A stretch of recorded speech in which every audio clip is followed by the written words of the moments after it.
Vicky, we live in this hookup culture where much of our society, they think that they can just go on one-night stands and just have consequence-free relationships, sexual relationships. Well, it's interesting because that's a lie that abounds, that, you know, we've come through the media and other things to believe there's no consequence to sex. And as long as you're contracepting or whatever, it's all fine. But we don't really understand how it is our bodies work. We need to recognize, for instance, that we as women undergo profound changes when we have sex with a male, that there are many things that change. It takes our body 6 months to make the adaptation to the sperm of our male partner, because before that we are in an autoimmune reaction. Our immune cells are testing. What is this? Is this an infection? What is it? Our body comes to conclude that this is our sexual partner and now has made an adaptation. The reality is that this allows us women to be without consequence in terms of when we conceive children with this male, our body recognizes that this is with our partner. We carry cells from every child we ever conceive, so we carry the DNA of our partners the rest of our lives.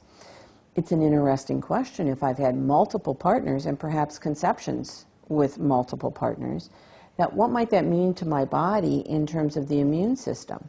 Because I will now literally be carrying the genetic material of my partners contained in my children. We don't know what the long-term consequences of that are. The sperm has many antigens on it, and again, we think this is kind of neutral. We women have bodies that are acidic in chemistry, and males are alkaline. But what's interesting is that the last thing that happens with sperm production is there's a coating of vitamin C that's put on the sperm that allows it to survive in our woman bodies. So we make this adaptation to our partner. Sperm has these antigens, and interestingly, in men, if there should be a vasectomy or damage, what we've discovered is that in the male body, sperm and blood don't ever meet each other if it's healthy. When there's damage, for the first time, the sperm and the blood meet, and it sets off an autoimmune reaction in the male. It's designed to do that, but this can lead to health issues for the male. Vasectomies are promoted as, well, safe, not a problem. But in reality, there are a few very brave doctors who have written about the fact that the male who has had a vasectomy may now develop autoimmune disorders, arthritis, some other sorts of diseases. There's also the question, of course, of where does the sperm go, which can create some very uncomfortable things for the male. But there's more, again, also for the male. The reality is that seminal fluid, which we think of as kind of a carrier, it just kind of gets the sperm where it needs to go, is in fact biochemically very active.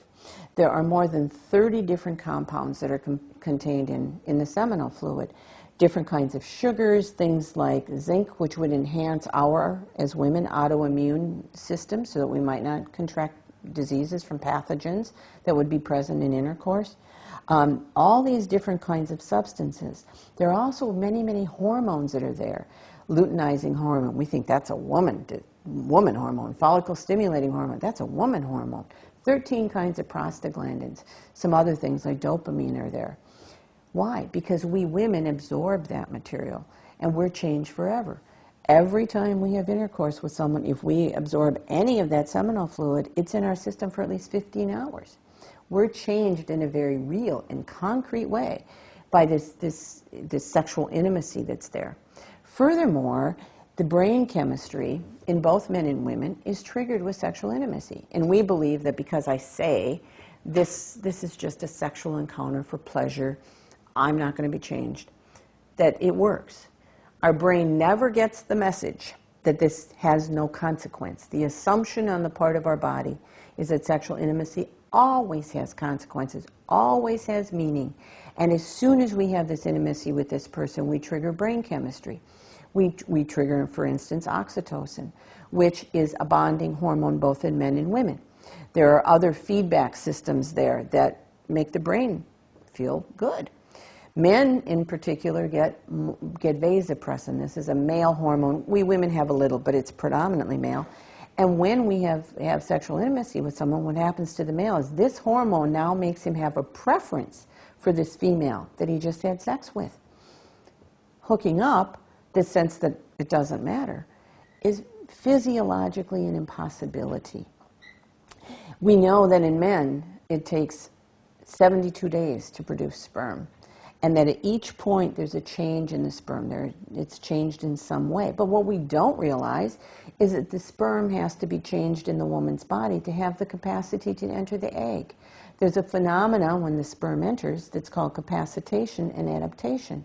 For 5 hours or so, it sits in our woman bodies, and our woman chemistry changes the sperm. So now the sperm has the capacity to enter the egg, to go through this acrosome reaction. Before that, it can't do it. It swims differently after this. It swims with, if you will, more intent. Prior to that, the tail is kind of lazy, and it moves it where it needs to go, but not with determination.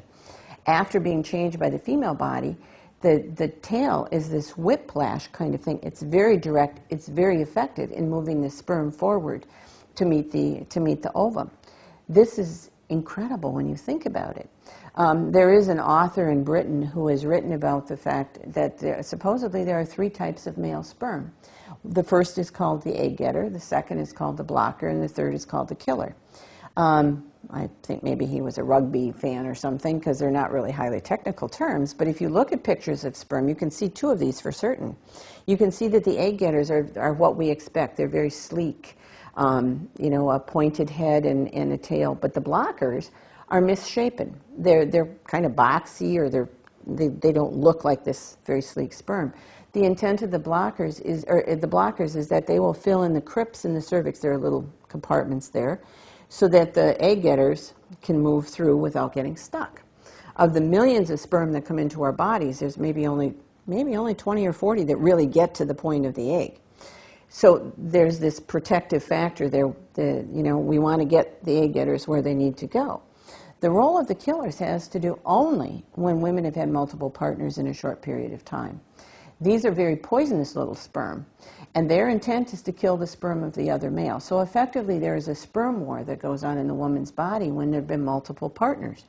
Also think about this in terms of the adaptation of her autoimmune system. Who's my partner? Her immune system must be on a real state of arousal here, because there's sperm from several males, and her body is trying to make this time adaptation. And what happens, this is purely a question that I don't know the answer to, but what happens when I've had many partners and my body hasn't made this 6-month adaptation to the recognition that this is my partner? Now, you can get pregnant before this. You can get pregnant the first time you have sex. In fact, there's always a question sometimes from young people. They've been told you can't get pregnant the first time you have sex. But the reality is that we women are interested in sex. We're more arousable at the time of ovulation. Males around us perceive that we're ovulating by scent. They have an elevated testosterone level. They're more interested in sex. And sex happens, and pregnancy happens. And people are surprised by, how did that come to be? But the awareness that we're different. To know also that we women are very conditionable at the time of ovulation. This is some media effects research, and they had shown an erotic movie to women who were ovulating, and all of the women had an erotic response to this movie.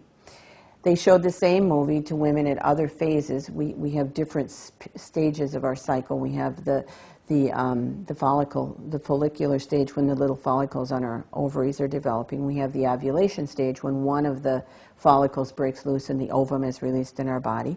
And then the last stage is the luteal phase, when the little place on the ovary where the ovum was released becomes a major chemical factory, keeping the ovum alive to see if there is a pregnancy, and if there is, then keeping the baby alive until the baby builds its placenta. But this awareness here that during ovulation we're arousable. They showed the same movie to a group of women at these other phases, and there was a consistent response, but it was that it was basically a very stupid, dirty movie. No erotic response. But the woman who saw this film once during ovulatory phase had an erotic response showing the movie. Now, again, at any point in her cycle. The anthropologists talk about the fact that this is perhaps why, if we have sex with Mr. Wrong when we're ovulating, we now are hooked to Mr. Wrong. We all know that Mr. Wrong leads to Mr. Wrong number 2.